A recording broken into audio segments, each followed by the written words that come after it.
Ramón Antonio Esteban Gómez de Valdés y Castillo, mejor conocido como Ramón Valdés, o para nosotros, Rondamón.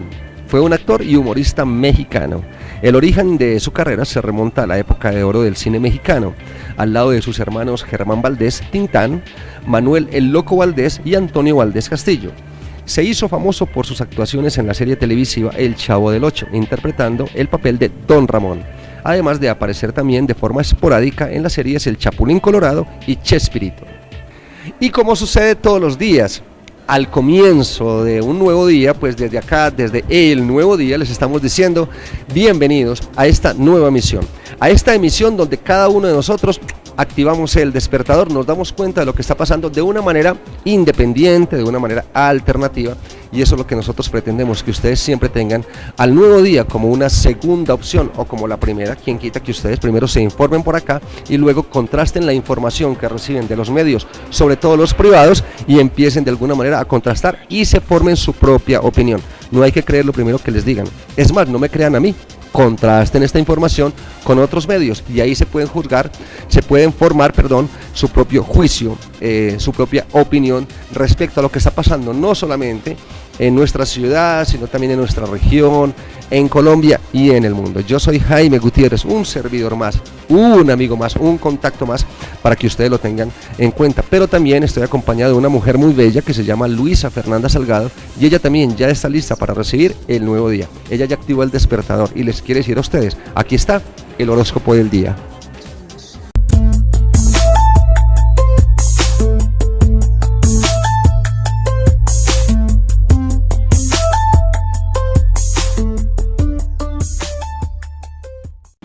Un buen inicio de semana para todos ustedes. Hoy lunes vamos con horóscopo. ¿Cómo están expectados los signos zodiacales para el día de hoy? Vamos entonces con los arianos. Las cosas cambian, por favor, por fin evolucionan a tu favor. Te recomendamos el color rojo. Para los de Tauro, qué buen momento para tener armonía en familia, para reconciliarte también con tu pareja, y te recomendamos el color rosado. Para los geminianos, hay muchos conflictos, estás agotado, necesitas descansar y te recomendamos el color azul. Para los de Cáncer, terceras personas están afectando seriamente tu relación de pareja. Llegó el momento de mantenerlas a raya. Te recomendamos el color verde. Para Leo, estás en muy buen momento económicamente hablando. Sin embargo, debes evitar los excesos, todo con moderación, y te recomendamos el color azul. Para Virgo, hay perturbaciones, hoy como que nada sale bien, todo se está dañando, incluso algunos electrodomésticos se pueden estar dañando. Sin embargo, no te afanes, todo lo que pasa ahora mal se puede reparar y te recomendamos el color morado. Para Libra, todas las iniciativas que tengas ahora se van a concretar de una manera muy positiva. Da el primer paso, que es tomar la decisión, y te recomendamos el color rojo. Para Escorpión, qué buen momento para iniciar una sociedad con futuro. Te recomendamos el color rojo.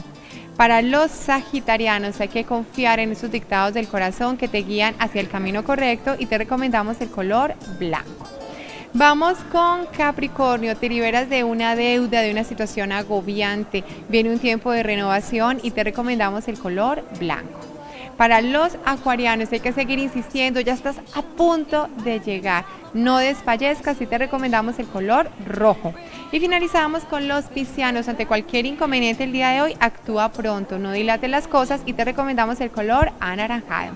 Finalizamos entonces el horóscopo para hoy lunes, que tengan un hermoso día y nos vemos mañana.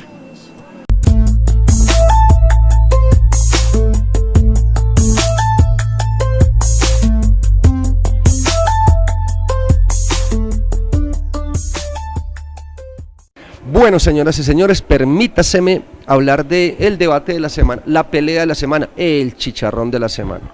La mesa siempre se sirve durante cada 8 días para que nosotros seamos los convidados, para que nosotros seamos los invitados al chicharrón de la semana. La semana pasada estuvo por cuenta del Ministerio de Educación, de la ultraderecha colombiana, de los medios nacionales, de las redes sociales y en fin. El tema, el manual de convivencia en las instituciones educativas.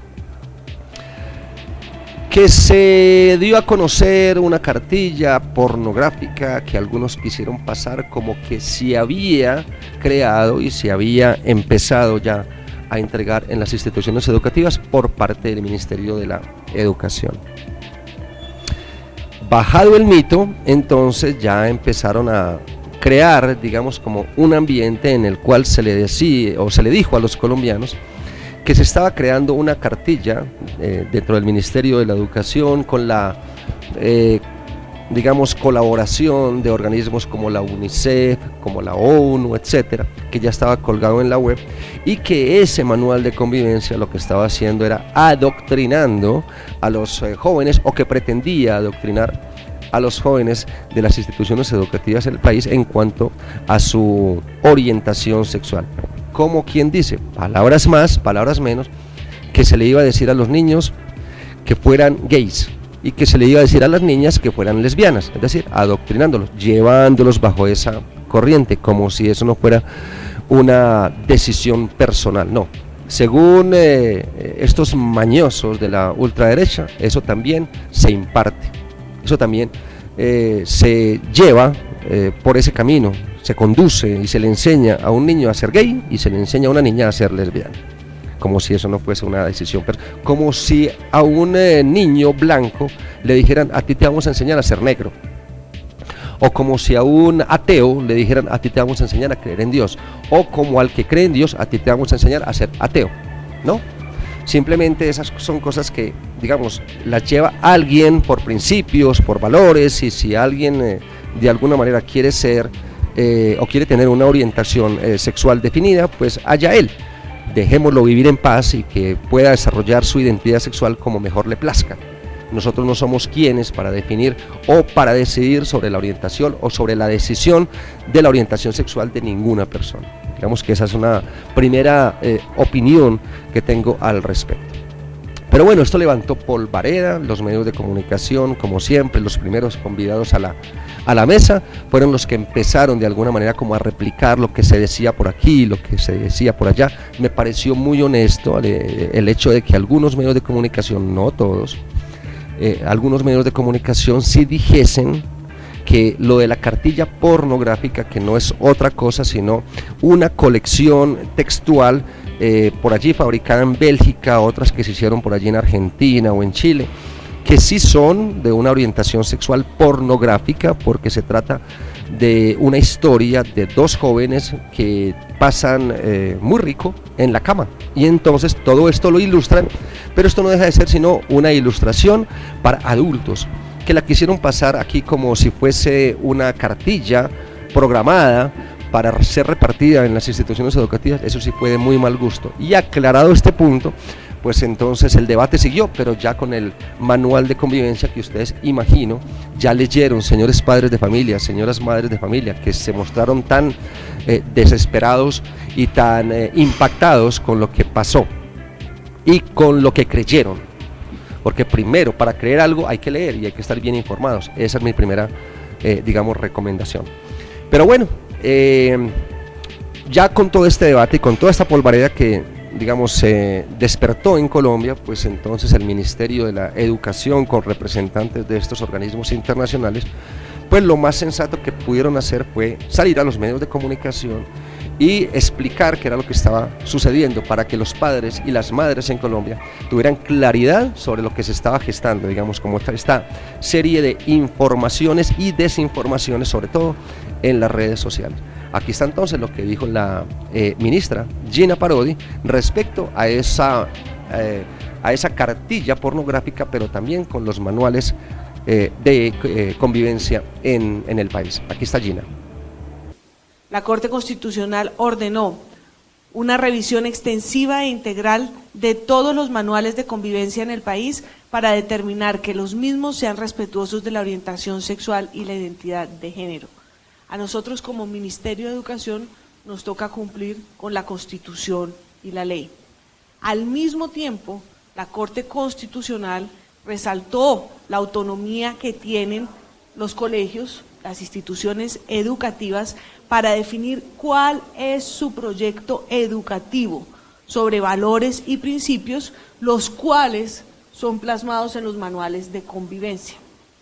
Ahora les podremos preguntar a los rectores cómo hacen eso, porque son específicamente los rectores y no el Ministerio de Educación los encargados de armonizar la autonomía que tienen los colegios, las instituciones educativas con la Constitución y la ley, de tal manera que en el manual de convivencia se concrete esa autonomía con respeto a la Constitución y a la ley colombiana. En este sentido, ni la ministra ni el viceministro se entrometen en los colegios y le dicen a los colegios lo que tienen que llevar en su manual de convivencia, porque eso es un acto autónomo de los colegios, lo mismo que la revisión de los manuales de convivencia que se realiza todos los años con rectores, docentes, estudiantes y padres de familia. Pero esos manuales, por estar en Colombia, deben cumplir con una condición fundamental, y es que tienen que respetar la Constitución y la ley colombiana. Así que cada rector, cada rectora tiene que velar en Colombia porque reine la armonía, el respeto, el amor y la convivencia en su colegio. En cumplimiento de esa obligación, nosotros como Ministerio de Educación, con todas las entidades que aquí nos acompañan el día de hoy, estamos otorgando, dando herramientas a las secretarías de educación y realizando talleres que les permitan a los colegios en su autonomía respetar la Constitución y la ley de acuerdo a lo establecido en esa sentencia. Entonces, ustedes verán en esos talleres que se promueven espacios para la resolución de conflictos, para la convivencia, para la no discriminación de niños, niñas y adolescentes por razón de sexo, creencias religiosas, políticas, filosóficas, porque es gordo, porque es flaco, porque usa gafas, porque no usa gafas, porque es alto, porque es bajito, porque en Colombia no puede haber discriminación ni matoneo en los colegios. Sin embargo, al parecer, a algunos políticos esto les causa terror, y les causa terror que Colombia respete desde los colegios la Constitución y la ley. Y lo que han hecho en los últimos días es poner a marchar una máquina masiva de manipulación en las redes sociales, tergiversando la sentencia de la Corte Constitucional y sembrando dudas y terror en los padres de familia. Este grupo de personas que se han puesto a manipular masivamente en las redes, lo que han cogido son, por ejemplo, unas cartillas de pornografía adulta de Bélgica, y han señalado que el Ministerio de Educación está utilizando esas cartillas como manera de orientación sexual en los colegios. Segundo, han utilizado cartillas de Chile y Argentina, que no ha utilizado el Ministerio de Educación. Es más, este Ministerio de Educación, mientras yo he estado en este Ministerio de Educación, no se ha repartido una cartilla de orientación sexual. Ahí está entonces la aclaración respecto pues a esa cartilla, que sí fue de muy mal gusto, porque fue una cartilla que le llegó quién sabe a quién, creo que por allí en La Guajira. Lo que hizo esta persona fue empezar, digamos, a mandar este mensaje vía Twitter a todos sus contactos, y ustedes saben que esto se riega como polvareda.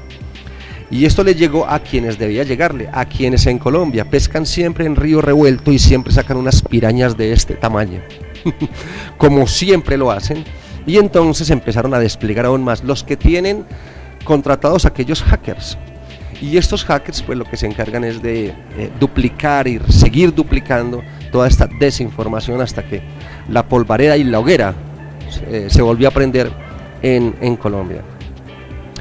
Digamos que los medios de comunicación, como siempre, cuando se levantan estas polvaredas, y repito polvaredas porque esto es lo que hacen cada 8 días, digamos, quienes quieren poner sobre la mesa, sobre el tapete, informaciones o desinformaciones, pues lo que hacen los medios de comunicación es simplemente registrar lo que está sucediendo, pero no sé, me queda la duda si por hacer bien lo que estamos haciendo es desinformar más a la gente e impactar a la gente, que la gente coja un periódico, prenda un radio, prenda un televisor y lo que haga es quedar más anonadada, más impactada con todo lo que está sucediendo, sin lograr descifrar, sin lograr decodificar toda esta gran cantidad de mensajes que les llegan.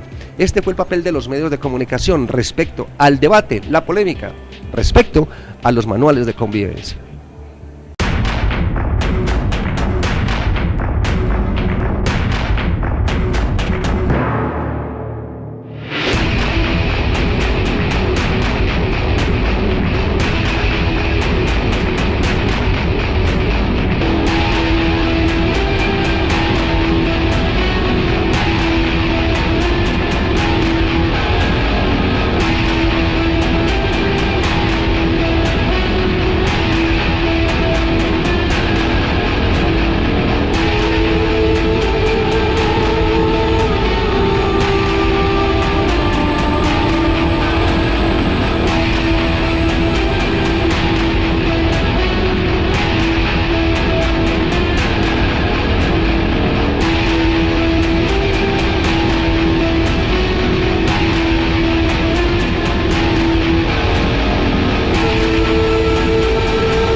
que la cartilla pornográfica nada tiene que ver con la enseñanza y ese manual de convivencia que todas las instituciones educativas deben tener, que los manuales de convivencia no existían, que luego que sí existían, pero que apenas se está creando un borrador, que están acompañados por instituciones internacionales, que la ONU, que la UNICEF, que hay una extrema derecha que pesca siempre en río revuelto y desinformó más a la gente, que los medios de comunicación hicieron su papel como tienen que hacerlo, que se giró por allí un dinero para la creación de un borrador de un manual de convivencia, que no se giró el dinero, que sí se giró el dinero, pero que fue obviamente una cuota que pusieron todas las organizaciones internacionales, que los colegios, las instituciones educativas en Colombia son autónomas para crear sus propios manuales de convivencia, etcétera, etcétera, etcétera. Digamos que esos fueron como los ítems, los puntos que conocimos todos de toda esta polémica, de todo este debate sin sentido, veo yo, que se creó en Colombia. Pero permítaseme no hablar ya de lo que ya todos conocemos, sino de lo que a mí como colombiano, como periodista, me impactó. Son 7 cosas que me parecen altamente preocupantes, y no solamente con esta polémica, sino con todas las que se vienen sucediendo en Colombia. Miren, nosotros somos un país que estamos avanzando y hacia un contexto de paz. ¿Y qué quiere decir la paz? Pues la paz significa tolerancia, respetar, digamos, como la posición del otro, la opinión del otro. Cuando nosotros empezamos a darnos cuenta que nuestra libertad llega hasta donde empieza la libertad del otro, ahí es cuando empezamos sinceramente, honestamente, de manera responsable a hablar de paz. Esta es otra discusión, otra polémica, otro debate en el país, pero a mí me parece preocupante 7 aspectos de este debate que acaba de pasar en nuestro país. Y voy con el primero. Para mí es altamente preocupante esta Colombia poco tolerante con las posturas, estas posiciones e ideologías diferentes que no se respetan. Si queremos hablar de paz, pues hablemos primero de la responsabilidad sobre el respeto a la posición y a la ideología diferente. También me parece muy preocupante la postura de unos cuantos que se creen con el derecho de decirle al resto cómo vivir, cómo pensar, cómo actuar. Una ultraderecha representada en Álvaro Uribe Vélez y en Alejandro Ordóñez, que hacen caso omiso de la ordenanza de la Corte Constitucional y que se aprovechan de una Colombia ignorante para llevar a cabo sus planes mezquinos. No podría denominarse de otra manera. Estos 2 personajes que aprovechan cada río revuelto para pescar unas cuantas pirañas. Pero también me parece muy preocupante la postura de la Iglesia Católica, que convoca a una marcha por la defensa de los derechos de los niños, pero hace caso omiso a los cientos de pederastas que tiene en su interior. También me parece muy preocupante que la oposición organice en 4 días una multitudinaria marcha por la defensa de los derechos de los niños, pero no haya hecho una sola por los 6.000 niños que han muerto de hambre en La Guajira. También me parece muy preocupante que Alejandro Ordóñez hable de adoctrinamiento cuando es él quien obliga a sus funcionarios a rezar el rosario todos los días a las 5 de la tarde en la Procuraduría. También me parece muy preocupante que un expresidente y un procurador general de la Nación se burlen de la ordenanza en el artículo 3 de la Constitución. ¿Y qué dice el artículo 13, de la Constitución Política? Todos nacemos libres y ante la ley todos somos iguales y por tanto todos tenemos las mismas libertades y oportunidades sin ningún tipo de discriminación por razón de sexo, raza, origen nacional, religión, opinión política o filosófica. Eso me parece preocupante, que estos 2 personajes se pasen por la faja el artículo 13 de esta Constitución. También me parece muy preocupante que en Colombia se marche en contra de la tolerancia a la diversidad sexual. Pero ¿cómo no va a ser preocupante si este es el único país del mundo en el que la gente va a votar en contra de la paz? Eso sí que es preocupante.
La serie de controvertidas declaraciones hechas por el candidato presidencial republicano de Estados Unidos, Donald Trump, muestran que el mundo debería estar preocupado de que sea elegido presidente.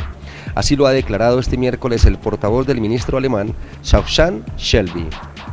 El magnate, que busca acceder a la Casa Blanca, ha creado polémica y controversia desde el inicio de su campaña electoral, sobre todo por sus declaraciones incendiarias de carácter misógino en contra de los inmigrantes, los musulmanes y los veteranos de guerra. El agua de algunas piscinas de los Juegos Olímpicos de Río 2016 se ha vuelto de un enigmático color verde, enturbiando la competición. Las causas del verde sospechoso son todavía desconocidas, aunque fuentes oficiales se han apresurado a asegurar que el agua no es perjudicial para los deportistas. Los organizadores de Río 2016 han señalado que las pruebas en el centro de natación no muestran indicios de ningún riesgo para la salud de los atletas, aunque todavía siguen investigando. El director ejecutivo de la Federación Internacional de Natación ha declarado a Reuters que probablemente el problema venga de un filtro defectuoso en la piscina o del agua de entrada.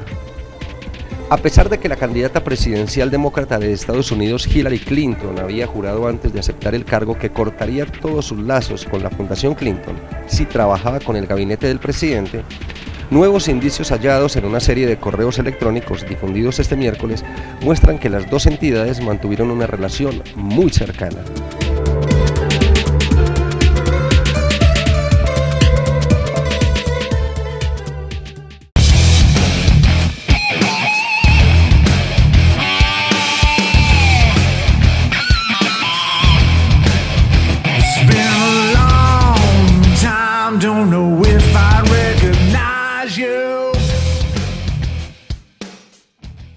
Y empezamos entonces con los datos curiosos del Exorcista. El libro El Exorcista fue lanzado en 1971, siendo un completo fracaso en ventas.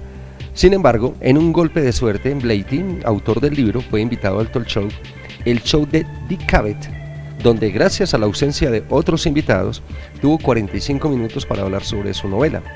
Unas semanas después, el libro estaba en la cima del listado de los bestsellers. 2. El rechazo de los estudios cinematográficos.